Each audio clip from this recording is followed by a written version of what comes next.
i tant. Des d'un principi plovent, amb molta fred, la veritat, a la primera baixada. Llavors, de mica en mica, pues, ja m'ha agafat en calor a les pujades i així. I, bueno, ha sigut un dia difícil perquè hi ha hagut una escapada dins pel corredor, doncs que la veritat és que ha fluït. Però, bueno, la veritat és que l'equip ha treballat molt bé pues, per aconseguir apropar-nos en aquell corredor i entre tots jugar-lo a caçar i pues, marxar a 3, el Gerard Cano, jo i l'Adrià Pericles. I, bueno...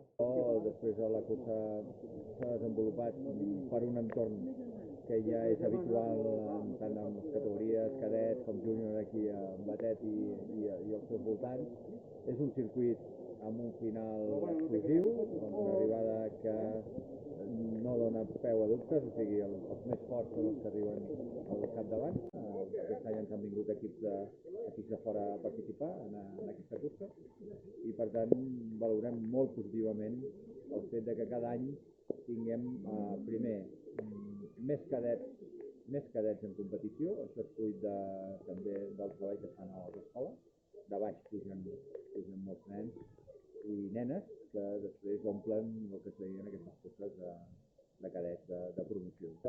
Bueno, un títol doncs, important, no? Un títol que ha costat, és un sacrifici d'entrenar cada dia, ser constant, no rendir-te i bueno, la veritat és que molt content perquè les carreres últimes no havien anat gaire bé a causa de caigudes i així. I també era una mica la ràdio que portes dintre, no?, de tots aquests dies doncs, de no haver pogut fer el que tu volies fer, no?